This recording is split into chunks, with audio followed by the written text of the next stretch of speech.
အားလုံးပဲမင်္ဂလာပါ Beyond Test မှာကြိုဆိုပါရစေကျွန်တော်တို့ channel ကတော့စာမျက်နှာပေါ်ကစာသားတွေကိုအသက်ဝင်တဲ့အတန်တွေဖြစ်ပြောင်းလဲပေးပြီးတင်းရဲ့နေ့စဉ်ဘဝတွေကိုအသိပညာနဲ့ရတတွေတုဒ္ဒတွေယူဆောင်လာပြီးမဲ့နေရာတစ်ခုပဲဖြစ်ပါတယ်ချိန်မပေးနိုင်လို့စာမဖတ်ဖြစ်သူတွေအတွက်ခီးသွိုင်းပဲဖြစ်ဖြစ်အနားယူရင်ပဲဖြစ်ဖြစ်နားဆင်နိုင်ဖို့အကောင်းဆုံးစာအုပ်တွေစောင်းပါးတွေကိုရွေးချယ်တင်ဆက်ပေးနေပါတယ်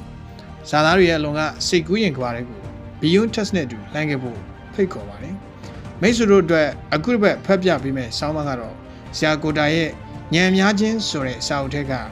ဏ်များခြင်းဆိုတဲ့ခေါင်းစဉ်လေးပဲဖြစ်ပါတယ်ကဲစလိုက်ကြအောင်ဗျာဉာဏ်များခြင်းဉာဏ်များတဲ့ဆိုရင်မကောင်းတဲ့အဓိပ္ပာယ်လို့ယူဆနိုင်တယ်အတော်ဉာဏ်များတဲ့လူဆိုရင်အဲ့ဒီလူဟာကောက်တယ်ပရိယေဝေဖို့ရှိတယ်စသဖြင့်အဓိပ္ပာယ်ကောက်ကြတယ်အင်္ဂလိပ်စကားintelligent ကိုဒေါက်တာဘဟန်ရဲ့တက္ကသိုလ်ပြည်တယ်မှာစဉ်းစားဉာဏ်ဝိညာဉ်သိသိမှတ်တတ်သည့်တတ္တိ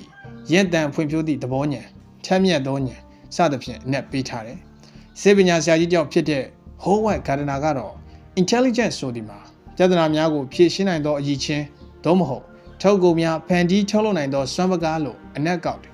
တာမန်အဖြစ်ကျွန်တော်တို့လိုလူပြောင်းတွေကတော့ဉာဏ်ဆိုတာလူတိုင်းအနည်းနဲ့များပိုင်ဆိုင်ကြတဲ့တခုတည်းသောရေဘူးကအရေးချင်းတစ်ခုလို့စဉ်းစားလို့ရှိတယ်။ဒါကြောင့်ဉာဏ်ကောင်းတယ်ဉာဏ်မကောင်းဘူးလို့ပြောလို့ရှိတယ်။ဉာဏ်ဆိုတာကို IQ sensitive ခြင်းနဲ့တိုင်းလို့ရတယ်။ IQ sensitive ဆိုတာမျိုးဝင်တို့တွေဖြေရတာစာရွက်နဲ့ခဲတံနဲ့ဖြေရတာမျိုးပါပဲလို့လည်းအကျဉ်းပြင်းကြားဘူးနာဝရှိကြတာပါပဲ။ဒါပေမဲ့ဆရာကြီးဟိုဝက်ကာရနာကဉာဏ်ဆိုတာတခုတည်းသောပစ္စည်းဆိုတာမျိုးကိုစွန့်လိုက်ကြပါတော့တယ်ဗျာ။သူကဉာဏ်တွေများတယ်ဉာဏ်မျိုးမြေတွေကိုတွေးကြည့်တာ9ခုရှိတယ်သူက MI theory ဆိုတာကိုတင်ပြဗျာ MI theory ဆိုတာဉာဏ်များစွာ theory ရဲ့တူကောက်ပါ multiple intelligence ဉာဏ်များတယ်ဆိုရင်ကောင်းတယ်ဗျာကျွန်တော်အနေနဲ့မိနစ်ကဒီလိုအချိန်မှာဉာဏ်များစွာအကြောင်း10တန်းကိုဂုံတူးမြောင်များစွာနဲ့အောင်တဲ့ကျောင်းသူကျောင်းသားများကိုပြောပြခဲ့ပြီးပြောတဲ့ရွေချက်ကတော့မင်းတို့တော်တာတော့မှန်တယ်မင်းတို့ကဂုံတူးများကြီးရတာကိုဒါပေမဲ့မင်းတို့ကမင်းတို့တည်တည်ချာချာစဉ်းစားကြည့်ဘာသာစကားကျွမ်းကျွမ်းကျင်ကျင်ရေးတတ်သားတတ်တဲ့ဉာဏ်နဲ့ logic သင်္ချာဉာဏ်ရှိရင်ကျောင်းဆံမွေးဆိုတာမျိုးကကောင်းကောင်းဖြေနိုင်တာမျိုးမဟုတ်ဘူးလားတခြားဉာဏ်တွေရှိတဲ့တခြားဉာဏ်တွေကောင်းတဲ့လူတွေလည်းအပြင်လောကကြီးမှာရှိတယ်ဇာမွေးတွေအများကြီးအောင်တဲ့အတန်းတွေအများကြီးအောင်တဲ့ဘာတကူဘွဲရသူတွေမကြီးပွားပြီမဲ့ကြီးပွားအောင်မြင်နေတဲ့ဇီဝရေးသမားတွေရှိတယ်သူတို့ဟာကျောင်းစာသင်ဖို့လိုတဲ့ဉာဏ်မကောင်းပြီမဲ့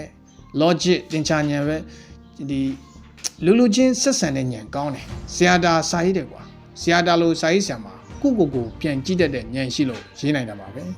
မင်းတို့တွေကိုငါတော်လာပြီဆိုပြီးဘဝင်မမြင့်ဖို့နဲ့တခြားလူတွေရဲ့ကောင်းကွက်ကိုကြည့်တတ်စေခြင်းလို့ဒီပြင်ငါမှာကျောင်းစာသင်ဖို့လိုအပ်တဲ့ဉာဏ်စွမ်းတစ်ခုပြင်တခြားဘာဉာဏ်တွေများကောင်းနေအောင်မလဲလို့တတိပြုမိစေချင်တာနဲ့ DMI theory ကိုဆွေးနွေးရတာပဲလို့ရှင်းပြရတယ်ဆရာကြီးဟိုဝက်ဂါဒနာရဲ့ဉာဏ်9မျိုးကိုအမက်စင်ထိုးရရင်နံပါတ်1ဘာသာစကားဉာဏ် linguistic intelligence နံပါတ်2 logic သင်္ချာဉာဏ် logical mathematical intelligence နံပါတ်3ဂီတဉာဏ် musical intelligence နံပါတ်4ကွက်လက်အကွာဝေးဉာဏ် spatial intelligence နံပါတ်5ခန္ဓာကိုယ်လှုပ်ရှားရွေလျားဉာဏ် bodily kinetic intelligence နံပါတ်6လူချင်းချင်းဆက်ဆံရေးဉာဏ်interpersonal intelligence နံပါတ်9လူအတွင်းကြည့်ဉာဏ် intrapersonal intelligence များဖြစ်ပါတယ်နောက်တစ်ခါမှာဆရာကြီးဂါဒနာကပဲတဘာဝဉာဏ် natural intelligence လို့တစ်မျိုးထပ်တိုးထားပါသေးတယ်လူတိုင်းမှာဉာဏ်ရှိတယ်ဘယ်သူမှတော့ရှိသမျှဉာဏ်အကုန်မရှိဘူးလူတိုင်းမှာဉာဏ်တစ်ခုတော့ရှိတယ်သို့ပေမဲ့နှစ်ခုသုံးခုလည်းရှိနိုင်ကြပါတယ်ထိပ်ဆုံးကနှစ်ခုကတော့အရေးကြီးဆုံးနှစ်ခုပါပဲဘာသာစကားတက်ဒါအပြင် logic တက်ပြီးအကျိုးအကြောင်းရှာတတ်ရင်ဇံဝဲတွေမှာကောင်းကောင်းအောင်တော့တာပါပဲတချို့ logic သင်္ချာတက်ပြီမဲ့မတွက်တဲ့မချက်တဲ့